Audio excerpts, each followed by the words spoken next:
Hi, Ismi Prince. എല്ലാവർക്കും black W ചാനലിൻ്റെ പുതിയ വീഡിയോയിലേക്ക് സ്വാഗതം. എന്തൊരു വിശേഷം? എല്ലാവർക്കും സുഖമല്ലേ? എല്ലാവരും ഹാപ്പി അല്ലേ? ഹാപ്പി ആയിട്ടിരിക്കുക. എനിത്തിങ് അപ്പം ലൈവ് ഫസ്റ്റ് കോപ്പ് ആണ് ഓൾവേസ് പോസിറ്റീവായി. ആന്ധ്രാപ്രദേശിൽ തൊഴിൽ നിയമങ്ങളിൽ മാറ്റം വരുത്തി ആന്ധ്ര സർക്കാർ. തെലുങ്കുദേശം പാർട്ടി ചന്ദ്രബാബു നായിഡുവിൻ്റെ നേതൃത്വത്തിലുള്ള സർക്കാരാണ് ആന്ധ്രയിൽ തൊഴിൽ നിയമങ്ങളിൽ മാറ്റം വരുത്തിയിരിക്കുന്നത്. അതായത് തൊഴിൽ മണിക്കൂർ 9 മണിക്കൂറായിരുന്നു ഓൾറെഡി ആന്ധ്രാപ്രദേശിൽ, അത് 10 മണിക്കൂറായിട്ട് ഉയർത്തിയിരിക്കുകയാണ്. അപ്പോൾ വിവിധ ഭാഗങ്ങളിൽ നിന്നും ഇതിനെതിരെ എതിർപ്പുകളും കാര്യങ്ങളൊക്കെ വരുന്നുണ്ട്. പ്രത്യേകിച്ച് ട്രേഡ് യൂണിയൻ ട്രേഡ് യൂണിയൻ്റെ ഭാഗത്തു നിന്നൊക്കെ ഇതിനെതിരെ വൻ എതിർപ്പുകളാണ് ഇപ്പോൾ ഉയർന്നു വരുന്നത്. അതായത് ദിവസേന 9 മണിക്കൂറായിരുന്നു ആന്ധ്രയിലെ ആ ജോലി സമയം എന്നത്. ഒരു ദശാബ്ദത്തിന് മുമ്പ് ഇത് 8 മണിക്കൂറായിരുന്നു. പിന്നീട് അത് 9 മണിക്കൂറായിട്ട് ഉയർത്തി. ഇപ്പോഴിതാ വീണ്ടും അത് 10 മണിക്കൂറായിട്ട് ഉയർത്തിയിരിക്കുകയാണ് ആന്ധ്ര സർക്കാർ. സർക്കാർ ഉന്നം വയ്ക്കുന്നത് എന്താണെന്ന് വെച്ചാൽ കൂടുതൽ നിക്ഷേപങ്ങൾ അല്ലെങ്കിൽ കൂടുതൽ ഇൻവെസ്റ്റേഴ്സ് സംസ്ഥാനത്തിലേക്ക് കടന്നു വരുവാനും അങ്ങനെ കൂടുതൽ വികസനത്തിലേക്കും കാര്യങ്ങളിലേക്കുമൊക്കെ കൂടുതൽ ഇൻവെസ്റ്റേഴ്സിനെയൊക്കെ ആകർഷിക്കാൻ വേണ്ടിയാണ് സർക്കാർ ഇങ്ങനെ ചെയ്യുന്നത്. പക്ഷേ തൊഴിലാളികളുടെ ഇതുമായിട്ട് ബന്ധപ്പെട്ട് നോക്കുമ്പോൾ അവർക്കെതിരെ ഒരു ഇതായിട്ടാണ് ട്രേഡ് യൂണിയൻ ഒക്കെ മുന്നോട്ട് വന്ന് ഇതിനെതിരെ എതിർപ്പ് പ്രകടിപ്പിച്ചിരിക്കുന്നത്. ഏതായാലും ട്രേഡ് യൂണിയൻ്റെ ഭാഗത്തൊക്കെ വൻ എതിർപ്പാണ് ഇതിനെതിരെ, തൊഴിലാളികളുടെ ഭാഗത്തു നിന്ന് വൻ എതിർപ്പാണ് ഇതിനെതിരെ, ഈ ഒരു പുതിയ റൂൾസിനെതിരെ ആന്ധ്രയിൽ ഉയർന്നു വരുന്നതെന്ന് പറയാം.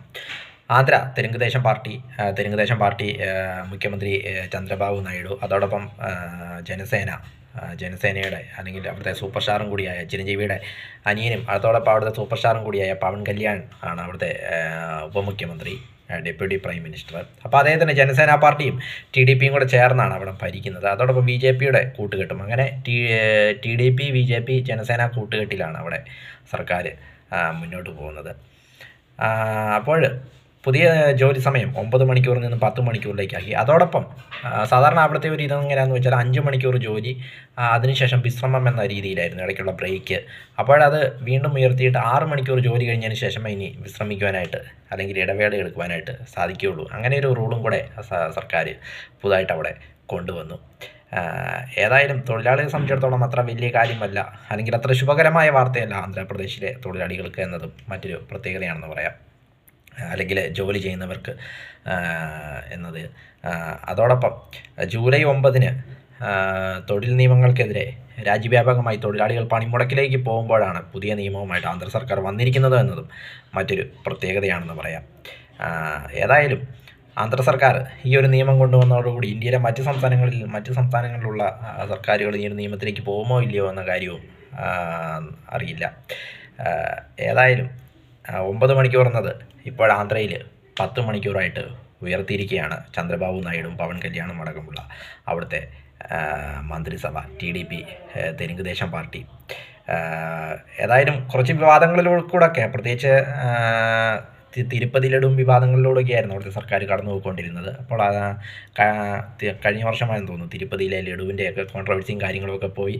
അപ്പോഴിതാ പുതിയൊരു റൂൾ കൊണ്ടുവന്ന് ഇപ്പോഴൊരു പുതിയൊരു കോൺട്രവേഴ്സി ക്രിയേറ്റ് ചെയ്തിരിക്കുകയാണ് ആന്ധ്രാപ്രദേശിൽ ചന്ദ്രബാബു നായിഡു കൂട്ടരുമെന്നത്. പിന്നെ BJP കൂട്ടുകെട്ടൊക്കെ ഉള്ളതുകൊണ്ടും ദേശീയ നേതൃത്വം അവർക്ക് പിന്തുണയായതുകൊണ്ടും ഒക്കെ ചന്ദ്രബാബു നായിഡും കൂട്ടരും അങ്ങനെ പോവുകയാണെന്ന് പറയാം.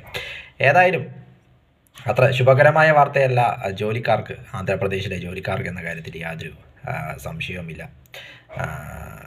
അതോടൊപ്പം ജൂലൈ 9 പണിമുടക്കും കാര്യങ്ങളുമൊക്കെ തൊഴിലാളി വിഭാഗം പ്രഖ്യാപിച്ചിട്ടുണ്ട്. അപ്പോൾ അതിന് മുന്നോടിയായിട്ട് ഇങ്ങനൊരു റൂളും കൂടെ കൊണ്ടുവന്നപ്പോഴേക്കും വീണ്ടും അത് നെഗറ്റീവായി മാറുമെന്ന കാര്യത്തിലും യാതൊരു സംശയവുമില്ല. ഏതായാലും 9 മണിക്കൂർ എന്നത് ആന്ധ്രയിൽ 10 മണിക്കൂറായിട്ട് ഉയർത്തി. ബ്രേക്ക് എടുക്കുന്നത് 5 മണിക്കൂർ എന്നത് 6 മണിക്കൂറിന് ശേഷമേ ഇനി അവിടെ ബ്രേക്ക് എടുക്കുവാനായിട്ട് സാധിക്കുകയുള്ളൂ. വീഡിയോ ഇഷ്ടപ്പെട്ടാൽ ലൈക്ക് ചെയ്യുക, ഷെയർ ചെയ്യുക, കമന്റ് ചെയ്യുക, സബ്സ്ക്രൈബ് ചെയ്യുക. വീണ്ടും പുതിയ വീഡിയോയിൽ കാണാം. അതുവരേക്കും ടേക്ക് കെയർ, ബൈ.